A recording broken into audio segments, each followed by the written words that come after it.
Moacir Barbosa, se vocês me conhecem, hoje funcionário da Suderes, Estádio Municipal do Maracanã. Talvez devam se lembrar muito de mim. Eu sou aquele homem que no dia 16 de julho de 1950 conseguiu a coisa mais impossível que um homem possa conseguir sozinho: fazer calar 224 mil pessoas aqui dentro desse estádio e mais, talvez por fora, 80 milhões de brasileiros. Não sei se minha culpa, o povo é quem disse, mas tenho a minha consciência tranquila e acredito que o que fiz estavam dentro das minhas posses. Talvez uns me julguem mal, outros me julguem bem, mas o julgamento é do povo. O povo é quem julga. O Brasil silenciou. Silenciou mesmo. Só acordou no dia seguinte com um pesadelo. Deixei de acreditar em Deus no dia em que vi o Brasil perder a Copa do Mundo no Maracanã. Nunca, certamente, na história do futebol mundial, um único lance acarretou tantas discussões, tantas análises, tantas evocações. Talvez porque nenhum, como este, tenha transcendido sua simples condição de fato esportiva para alçar-se às dimensões de drama e mitologia, para converter-se em momento histórico da vida de uma nação. Um jornal carioca estampou em sua primeira página uma coroa funerária, encravando em sua orla, a guise de violetas, as fotografias dos nossos craques. E assim, todos vão atirando terra nos olhos da seleção, buscando aqui e ali o fio de uma lamentável meada, cuja ponta, honestamente, ninguém se aventura ainda a descobrir.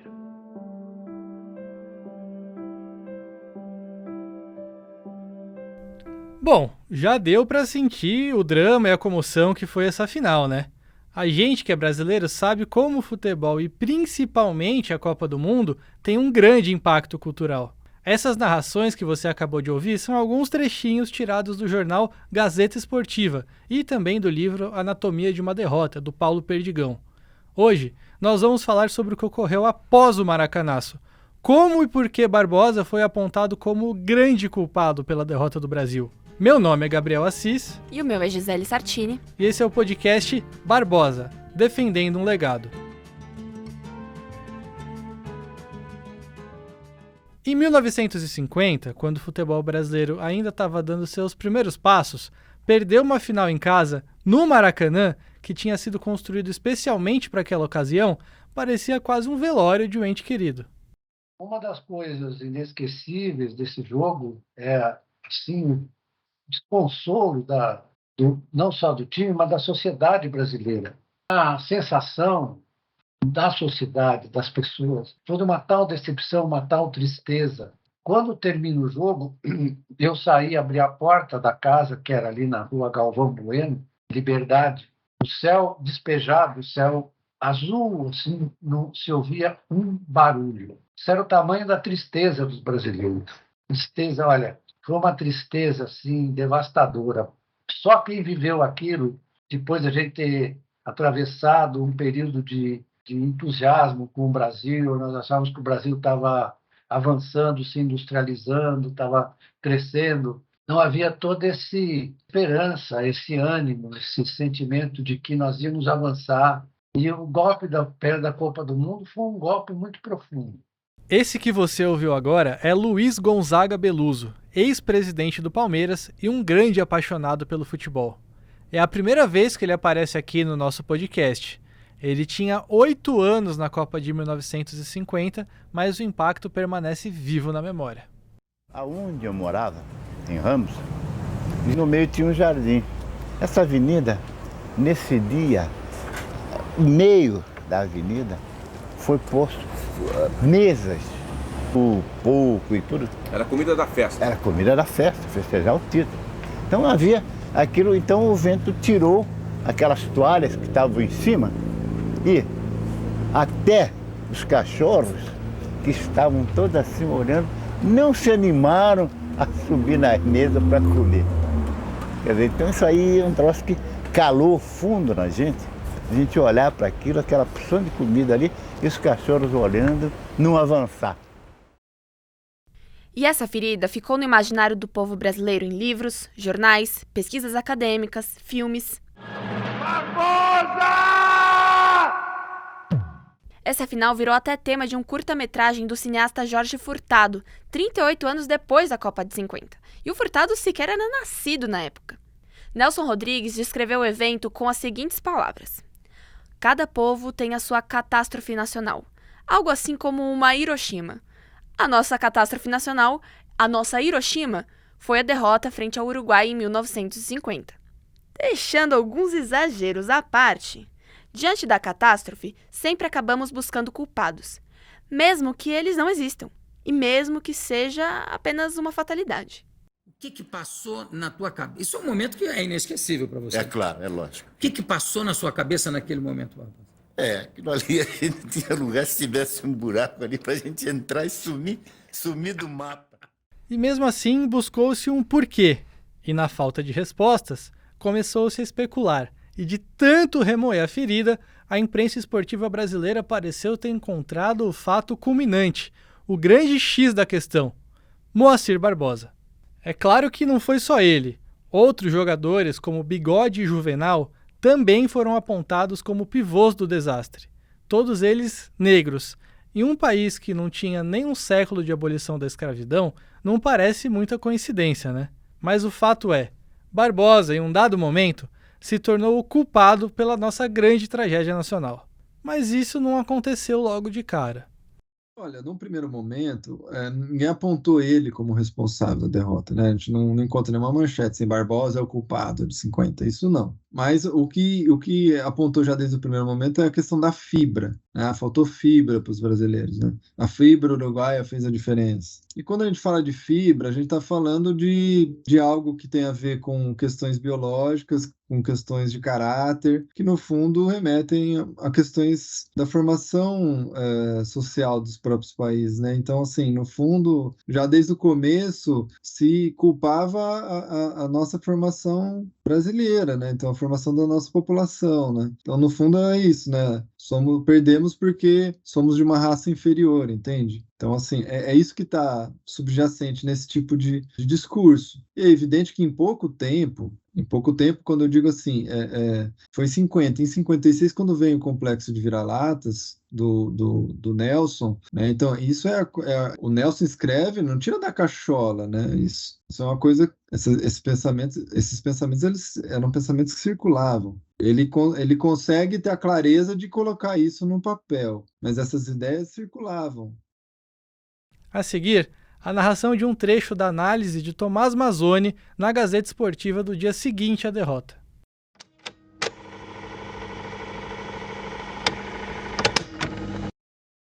Uruguai 2, Brasil 1. O Brasil perdeu sua maior oportunidade de conquistar o título máximo do Campeonato Mundial de Futebol. Foi, sem dúvida, o maior desastre que se registrou na história do esporte brasileiro. Nunca o nosso país esteve tão próximo do título e em condições tão favoráveis.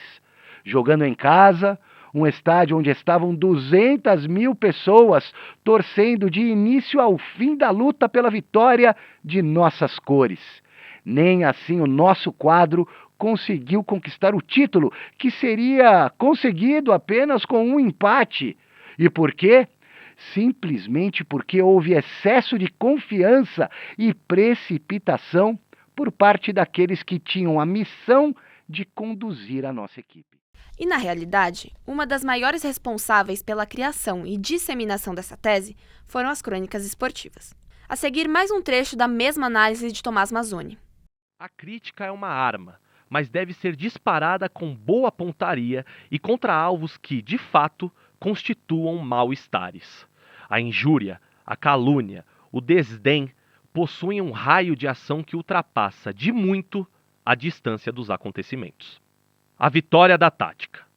Bigode, eis a grande explicação. Barbosa, eis outro nome que tem ganho nestas últimas horas, muita preferência para o tiro de misericórdia nas explicações do nosso insucesso.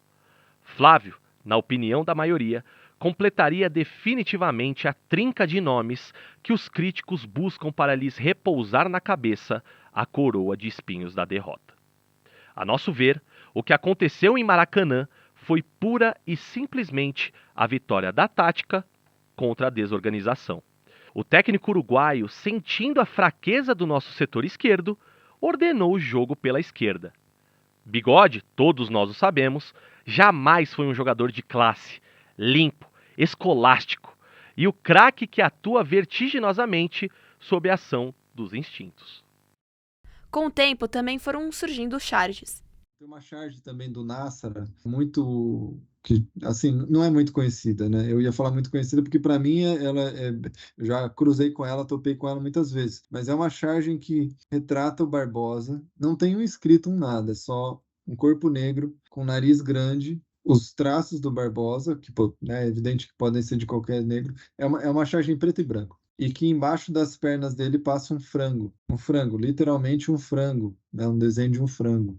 E assim, cara, isso reproduz um racismo, isso introjeta uma imagem nas pessoas. A gente está falando de um chargista da época que fez isso. Então, assim, com o tempo, essas imagens, esses discursos, eles vão circulando e vão culpabilizando o Barbosa, né, assim como os outros negros, né, pela derrota brasileira. A ponto de você é isso, né? E com o tempo ninguém procura o Barbosa para falar sobre outras coisas a não ser falar de 50.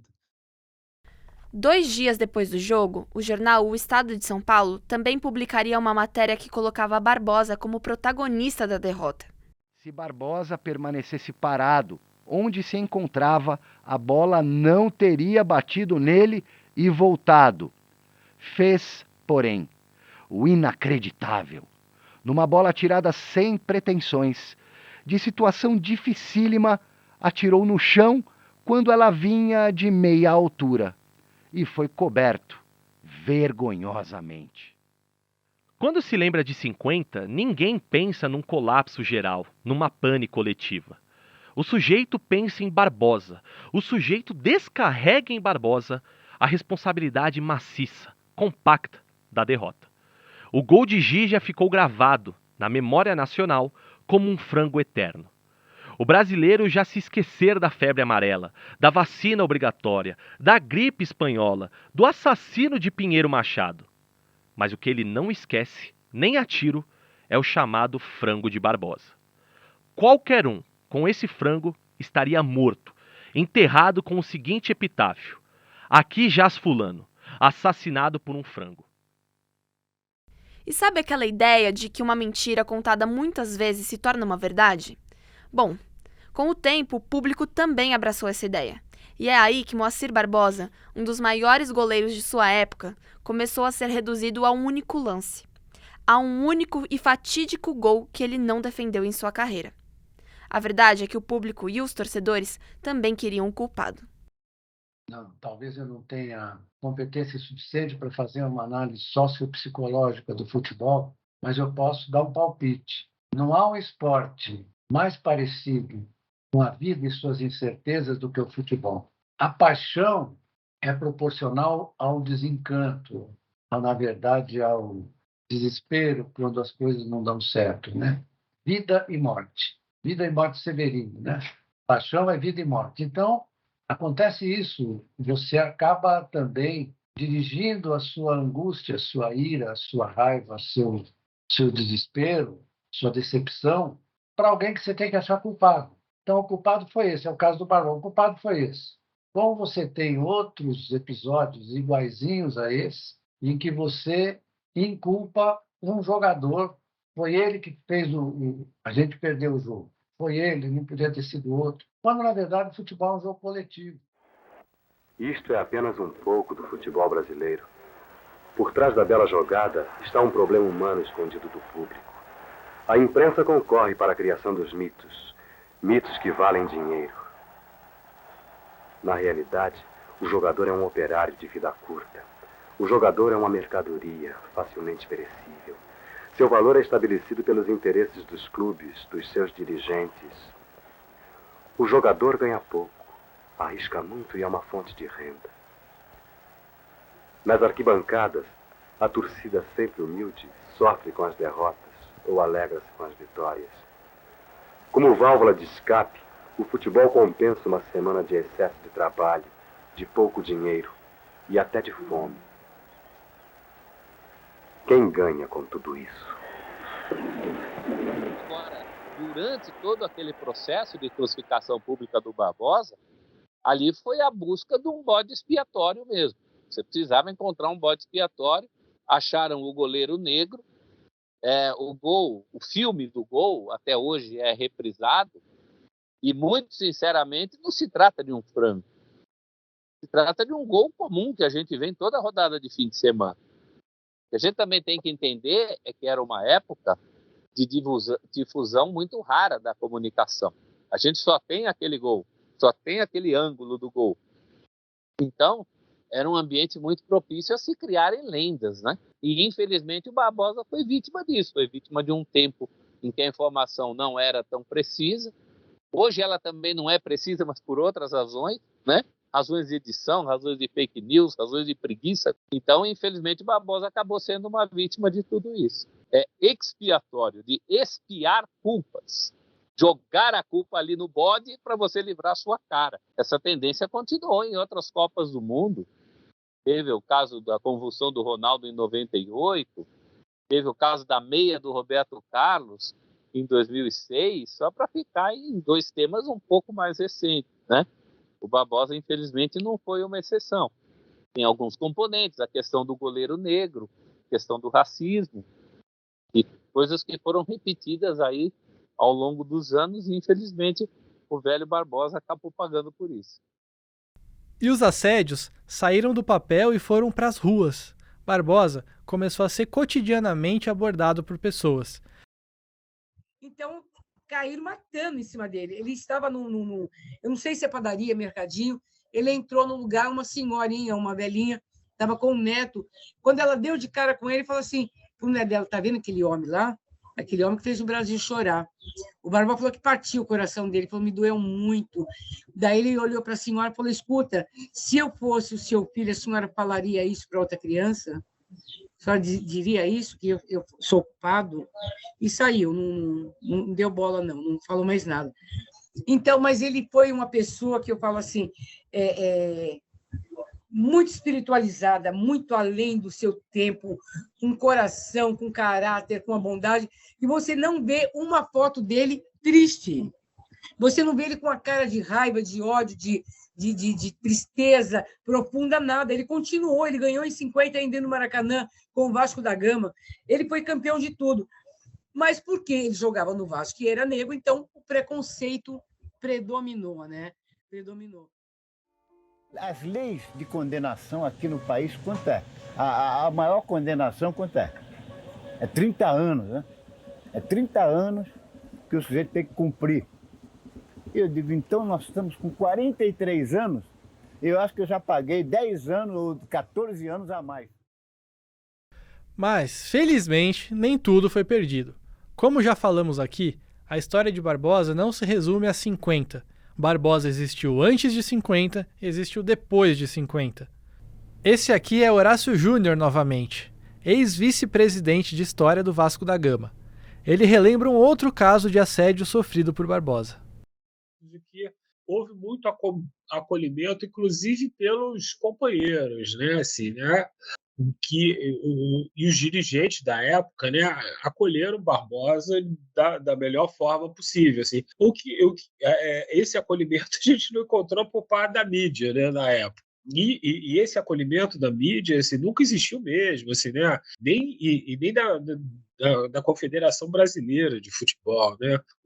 Teve um episódio assim, ridículo, né, que às vésperas, né, de uma partida, acho que Brasil e Uruguai, né, eliminatórias, né, foram levar o Barbosa ali na Granja Comari. E ele foi impedido, né? Foi impedido de ver a seleção brasileira, assim, que uma coisa supersticiosa, uma coisa idiota que fizeram que a CBF conseguiu fazer, assim, né? Nós, num dia, somos herói, no outro dia, somos vilão. E você passou, em 10 minutos, você foi herói e vilão ao mesmo tempo. Né? E, de repente, passou de vilão a herói em 2 minutos. Né? Então, esse é o problema agora. Precisa ter muita serenidade, né? Aos poucos, a ascensão no Atlético Ipiranga, a disputa entre os times paulistas pelo goleiro, sua brilhante carreira no Vasco, foram ficando ofuscadas pela fatídica final de 50. De vez em quando, teve um dia que eu estava no meu quiosque na praia, já não era mais barraca, era quiosque. Daí tá eu e ele no balcão, a gente tinha uma mesinha do lado do orelhão, assim, no meu quiosque, e ali era nosso escritório na praia.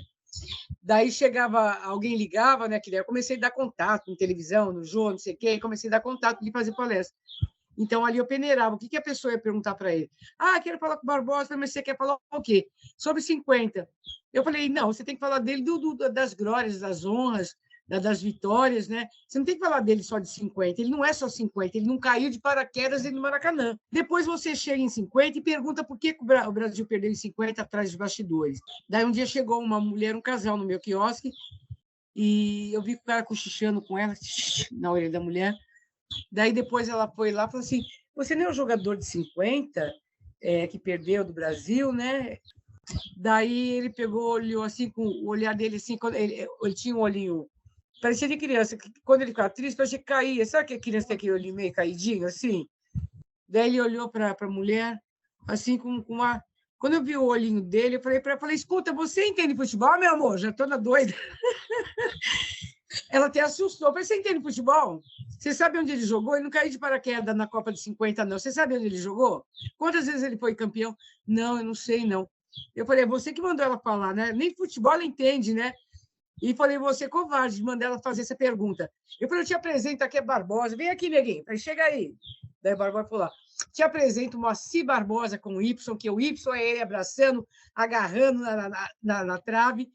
E essa aqui, falei, qual é o teu nome? Daí ela falou. Daí sentaram, bateram o papo, viraram amigo, ele contou a vida dele, contou tudo, se tornou amigo e cliente do quiosque, né? Eu falei, você nunca mais faz isso, você não sabe, o cara pediu mil desculpa, tudo. Daí terminou tudo bem, né?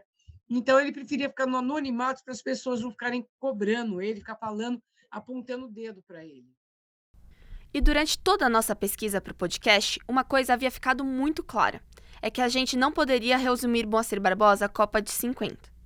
E um dos objetivos com essa produção é fazer jus ao homem e ao atleta que ele foi. Muito mais que um único gol. E no próximo capítulo, vamos falar de um outro fator muito importante para a criação desse estigma em torno do nosso protagonista. Então é um pouco isso, assim, num país em que a gente mede muito sucesso ou insucesso para um resultado esportivo, a busca por culpados é uma coisa bastante comum, assim. E ao olhar para as Copas em que a gente perdeu, e é evidente que a gente perdeu mais do que ganhou, mas assim, ao olhar para essas Copas, e para as crônicas esportivas da época, a gente percebe um peso diferente quando se trata de um jogador negro num lance decisivo ou de um jogador branco num lance decisivo. Olha, que nem eu falei, Barbosa é herói da resistência. Você vê o Vini, sim, o que ele passa, você vê o Aranha passou, contratava ele quando sabia que era negro, ele acabava não indo, você entendeu? Enquanto goleiro negro, né? Esse estigma do goleiro negro chegou até você em algum momento na sua carreira? Alguma pessoa chegou a projetar isso em você? Sim, a minha carreira toda. Eu tive que conviver com isso desde o início nas escolinhas aqui na minha cidade, de maneira amadora, até o fim da minha carreira. Isso me acompanhou de maneira muito presente. Barbosa Defendendo o Legado é uma produção original da Fundação Casper Libero. Nas vozes principais estamos eu, Gisele Sartini. E eu, Gabriel Assis. Esse podcast foi idealizado, produzido e roteirizado também por mim, Gisele Sartini, e pelo meu colega Gabriel Assis. A captação desse episódio foi feita pelo Caio Lima. A edição, finalização e mixagem foram feitas por mim, Gisele Sartini, e pelo Caio Lima. As vozes das narrações desse episódio foram interpretadas por Chico Lang, Felipe Leite, Marina Buffon e Alexandre Silvestre. Os áudios de arquivo usados nesse episódio são da TV Cultura, dos estúdios SBT e do acervo da TV Gazeta. Para esse episódio, agradecemos a ajuda da TV Cultura, dos estúdios SBT e do Museu do Futebol. Os áudios e efeitos sonoros foram retirados da Adobe Stock e do Freesound. A coordenação de conteúdo e projetos especiais é da Patrícia Hirose. A coordenação de mídias digitais é do Evandro Silva e Silva. A Juliana Machado fez a coordenação de performance e campanha de mídia. Nosso gerente de mídias e performance digital é o Mário Raposo. A identidade visual é do Kenneth Freire, da comunicação visual da TV Gazeta. Para esse episódio, agradecemos a ajuda da TV Cultura e do Museu do Futebol. Nos encontramos em breve.